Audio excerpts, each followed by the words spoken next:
अस्सलामुअलैकुम। स्टार्ट करनी है आज हमने 12.4। बहुत आसान एक्सरसाइज है और इसका सिर्फ एक सवाल मैं आपको करवाऊंगा। क्यों? क्वेश्चन की स्टेटमेंट है सोल्व द ट्राइंगल एबीसी। कहते हैं ट्राइंगल सोल्व करें, ऐसी ट्राइंगल जिसकी सी साइड इस लेंथ की हो, अल्फा एंगल इतना हो, गैमा एंगल इतना हो। ये ब्लैक कलर में जो है ये क्वेश्चन है।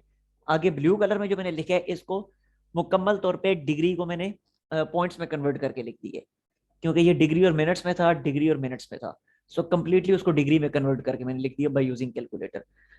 अच्छा, अब यहाँ पे वो कह रहा है कि आपने ट्राइंगल सोल्व करनी है। याद रखना है कि अब वो ये नहीं कह रहा कि राइट ट्राइंगल सोल्व करनी है। 12.2 12.3 वहां पे हम राइट ट्राइंगल्स की मदद से ही क्वेश्चन सोल्व करते रहे हैं, या राइट ट्राइंगल बजाते खुद उसको हम सोल्व करते रहे हैं। अब ट्राइंगल जो है यहाँ से ये एक्सरसाइज और ऑनवर्ड जितने भी क्वेश्चंस हैं, अब वो राइट ट्राइंगल का जिक्र नहीं करेगा। अगर राइट ट्रायंगल किसी क्वेश्चन में होगा तो पर्टिकुलरली कहेगा कि दिस इज राइट ट्रायंगल। ठीक है? तो पेपर में भी जब क्वेश्चन आएगा तो जब तक वो राइट ट्रायंगल नहीं कहता उस वक्त तक आपने उसको राइट ट्रायंगल कंसिडर करके उसको सोल्व नहीं करना।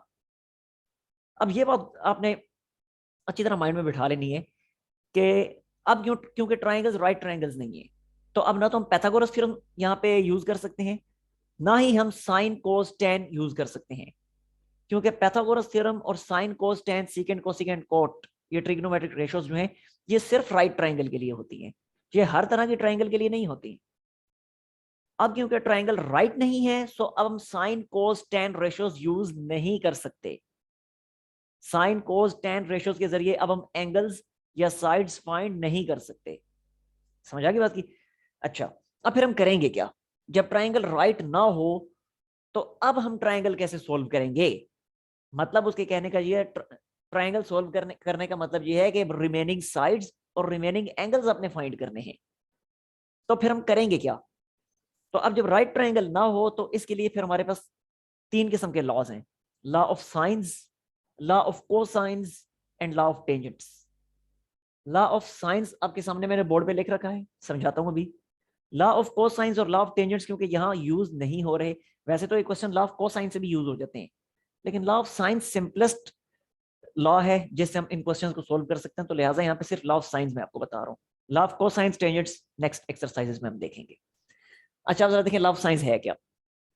एक ट्राइंगल मैंने आपके सामने ड्रॉ की है, देख लें राइट ट्राइंगल नहीं है ये।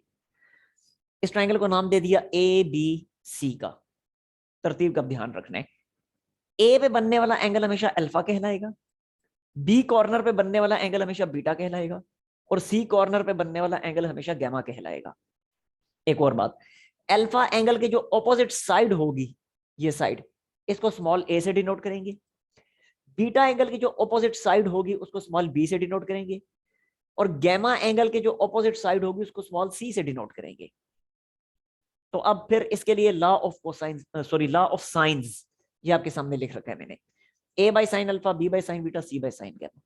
अब जरा देखें हम यहाँ पे यूज करेंगे इस लॉ को, और हम रिमेनिंग एंगल्स और रिमेनिंग साइड्स फाइंड करेंगे। अब ये देखिए 12.4 जो पूरी की पूरी है ना, इसमें सारे क्वेश्चंस बिल्कुल एक ही तरह के हैं। जैसे इस क्वेश्चन में एक साइड और दो एंगल्स गिवन है, तमाम क्वेश्चंस में ऐसे ही एक साइड और दो एंगल्स गिवन होंगे, लिहाजा सबको एक ही मेथड से करना है। अब देखिए यहाँ पे दो एंगल्स मुझे गिवन है, तीसरा एंगल मैं बड़ी आसानी से फाइंड कर सकता हूँ। मुझे पता है कि ट्राइंगल के इंटरनल एंगल्स का जो सम होता है वो हमेशा 180 डिग्री होता है। सो मैं लिख सकता हूँ alpha plus beta plus gamma is equal to 180 degree. और यहाँ पे अल्फा और बीटा की वैल्यूज पुट करें जो कि है 42.75, sorry 42.75 degree, plus beta find करना है, ऐसे ही लिख दिया। गैमा की वैल्यू है 74.53 degrees and that is equal to 180 degree. अब यहाँ से आप बीटा बड़ी आसानी से फाइंड कर सकते हैं। इन दोनों को सम करें, दूसरी साइड पे ले जाके 180 में से माइनस कर दें, आपको रिक्वायर्ड रिजल्ट मिल जाएगा। सो यहाँ पे मैं लिख देता हूँ कैलकुलेट करके 180 माइनस 42.75 प्लस 74.53, और ये बनता है 62.72 डिग्री। ये हमारे पास बीटा एंगल आ गया 62.72 डिग्री, ये आ गया बीटा एंगल। ठीक है जी, एंगल तीनों अब हमारे पास मौजूद है। अब एक साइड गिवन है, बाकी दो साइड अब हमने फाइंड करनी है। तो लॉ ऑफ साइंस यूज कर लें। देखें साइड सी गिवन है ना, अब अगर मैं साइड ए फाइंड करना चाहता हूं तो लॉ ऑफ साइंस को देखना मैं कैसे लिखूंगा, मैं ऐसे लिखूंगा A by sine alpha is equal to, देखें ये तीनों आपस में गिवन है तीनों रेशियोज, तो कोई सी भी दो रेशियोज को आप यूज कर सकते हैं, लेकिन यहाँ पे particularly A by sine alpha है ना, तो मैं अब लिखूंगा सी बाय साइन गैमा।